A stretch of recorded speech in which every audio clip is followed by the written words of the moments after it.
Hello there, good people of the world. Welcome to another FlightSimSafaris video.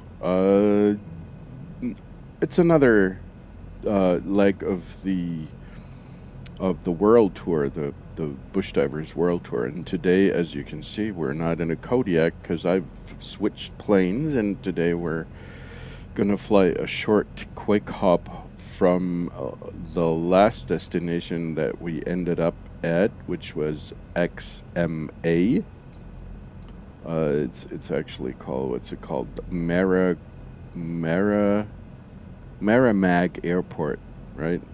It's a pretty small airfield. It was a tough one to approach with the, because I had to fly the TransAll to this place here. So the landing was a little bit hairy because the runway is so narrow. And now we're going to do a short hub and fly over these beautiful volcanic mountains here and go to an airfield that actually has ILS. Not that we would need it because it's daylight, but still. There we go. This is the flight plan, so I've already set up the airplane with all that's necessary to do this. Lower the flaps to this and that. The autopilot is set, and we're good to go. Release the parking brakes and find ourselves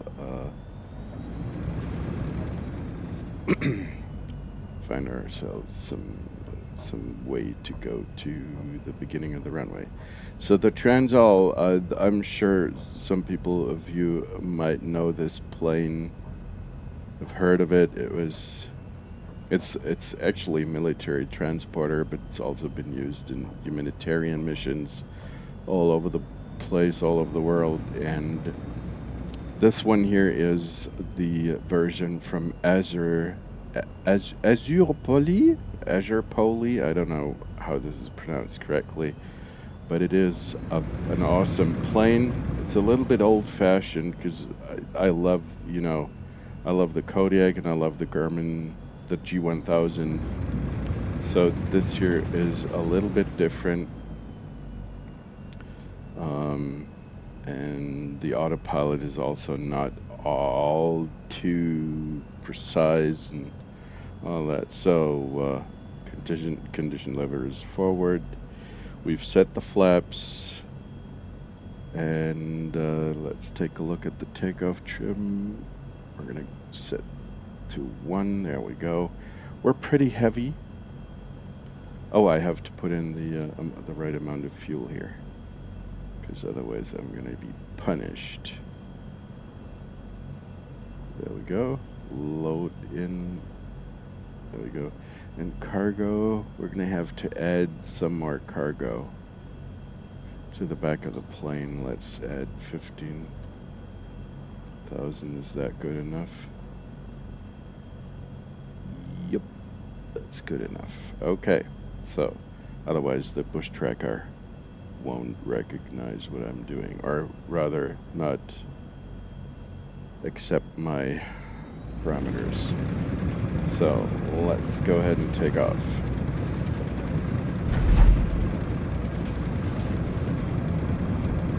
It's a pretty rowdy plane, this.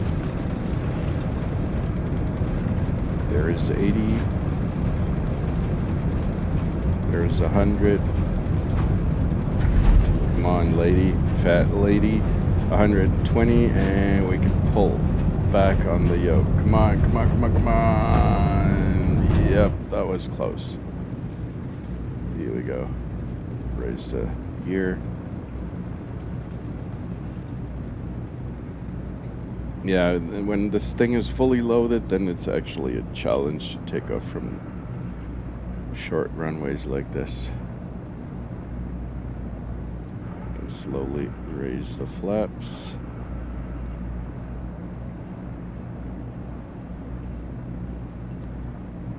I think we can go ahead and activate the autopilot, right?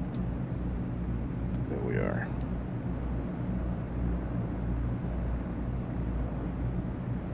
So we're supposed to climb to 8,500 because that is the minimum safe altitude But more than that would not make any sense because we have reached this altitude pretty quickly. Correction. Yes, we are going to reach this altitude rather quickly, but the problem is that the distance to the destination is not very far, just 40 something miles. So we really don't have to climb that high. Wouldn't make any sense. But as you can see, this thing is quite a monstrosity when it comes to climbing. It's got very powerful turboprops, and despite the fact that it's that we have almost 10 tons of cargo on board, yep, more than that actually, like 14 tons of cargo. And that's a whole lot.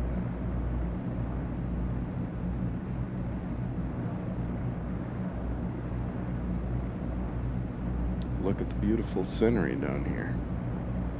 So we're over the Philippines here. This is similar to Papua New Guinea in some aspects. It's beautiful. It's a nice place to fly over. You can see I have set the, I have actually activated flight level change, so it's going to keep flying at a certain speed and try to climb as quickly as it can using that speed. As you can see, this is we're climbing with about 3,000 feet per minute, which is awesome. And we have already reached our target altitude, 8,500. Autopilot is leveling out.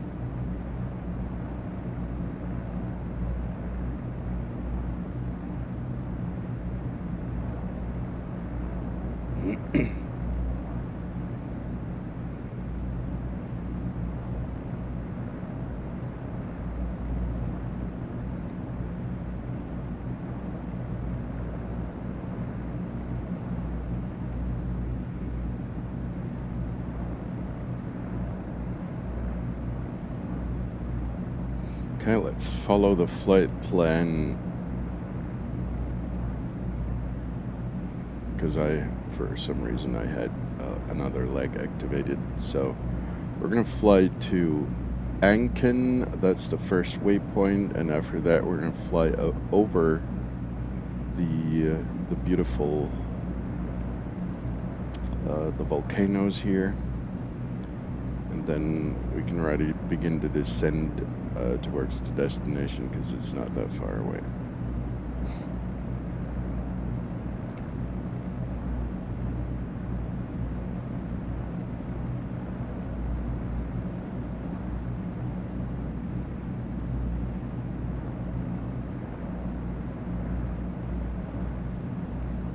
So down here we've reached the first waypoint, Ankin.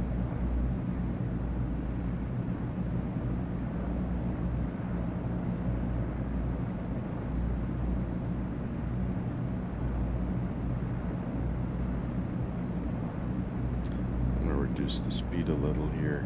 We don't have to burn more fuel than necessary. The amount of fuel that we're burning, you can see right here. Currently we're burning 10 kilos per hour. Maybe we can actually reduce that value because fuel is expensive with this thing.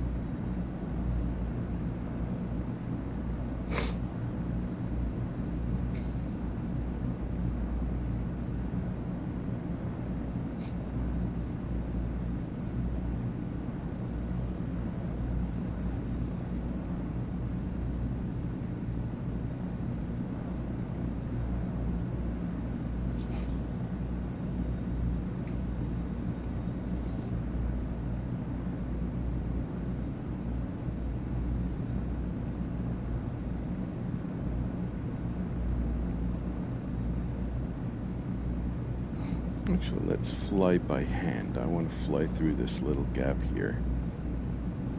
I think we might be a little bit too low. The flight plan the flight plan didn't. I was using Little Nav Map for doing this, for doing the flight planning. I think there's a little bit of information missing on the topography here. But look at that. That is beautiful.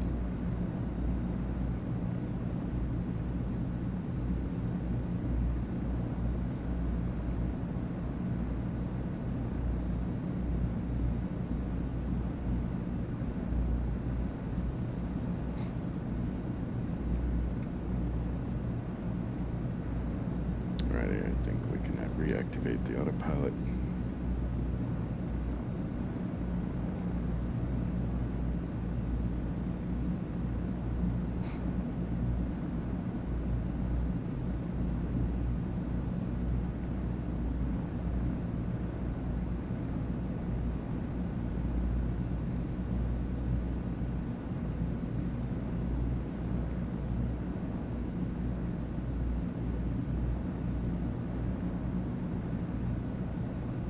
Let's take a look from the outside. Yeah, that's my TransAll. This is, let's call it a commemorative version. Dernier vol du TransAll. It's been used for almost 60 years now. I think the only country in the world that still has this thing in use in the military might be Turkey. I'm not sure, but I guess in the civilian world, in some maybe in missionary work, this thing is still being used in humanitarian missions. And it's an awesome plane. It is huge and it can pack so much cargo, so it's really awesome. We can begin our descent. We have reached the top descent. First of all, let's reduce the altitude.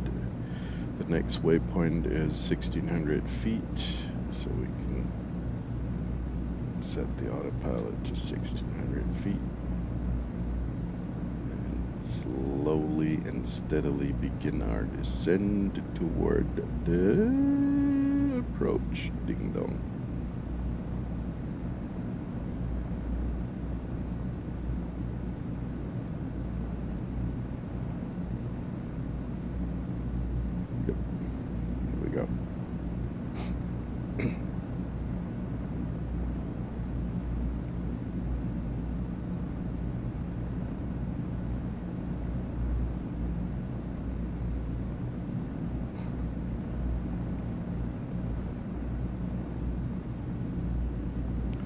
Also begin to slowly decelerate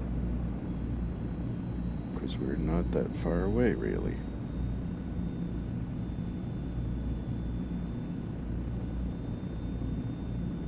The TransAll has spoilers, but you can, I'm not sure if this is something that is that's also like this in real life, but the TransAll here, the Azure pole, you can extend the spoilers fully. There's no way to extend them just a little or a certain amount of degrees or percentage. You can extend them fully or retract them fully.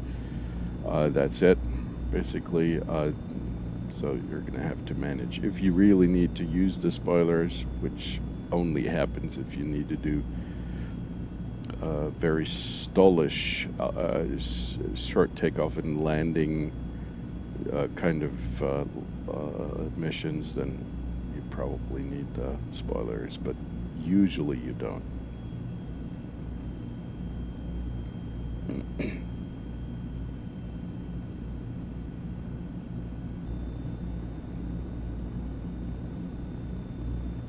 Let's lower the flaps a little bit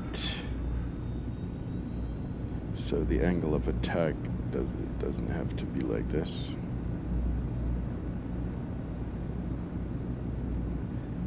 Lower them even further.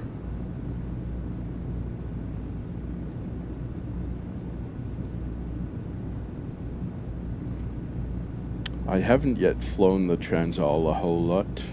I'm still trying to get used to its eccentric way of flying because it's heavy. It really is, but it's fun.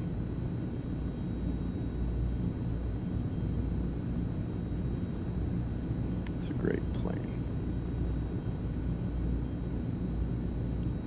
Okay, let's see. Down there is the airfield, and I think we can do the rest by hand.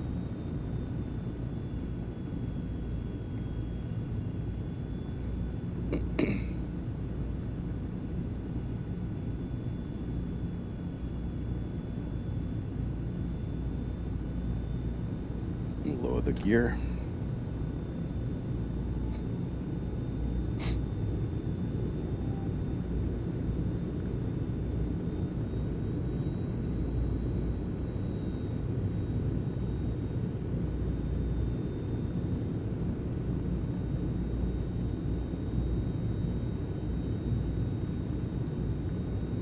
Make our left turn to final.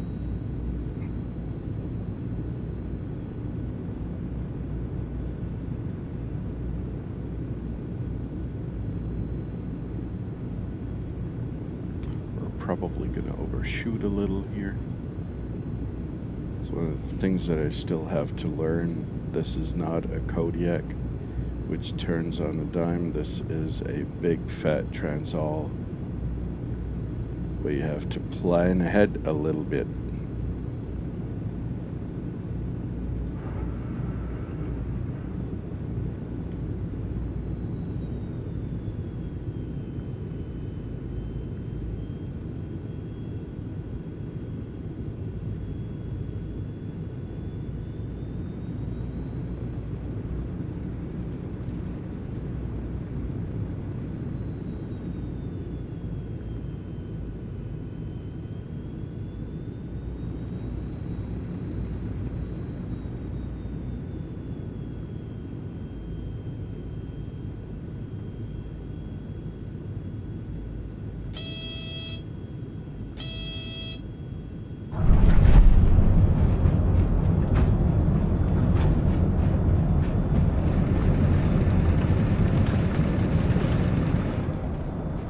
Okie dokie.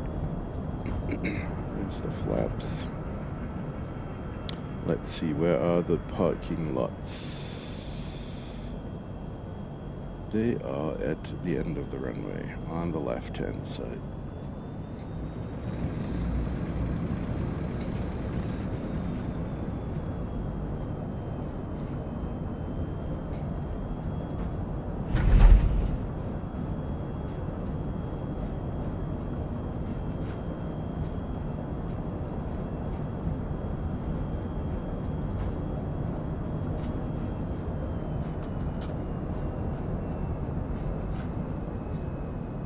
Let's see, because this is a big plane, we're going to pick a parking spot that is where we don't have to navigate other planes.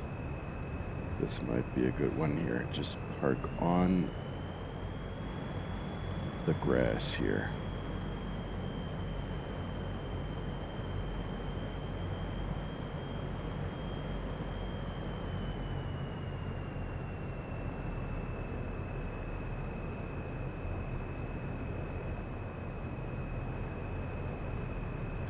I mean, it's a TransAll. This thing has tires that are so huge.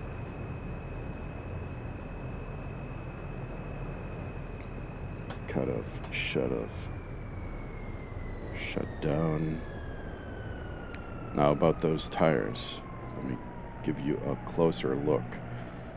These huge monstrosities of tires, they can, this thing can land basically anywhere. On mud, on ice, on snow, I don't know, almost everywhere, literally.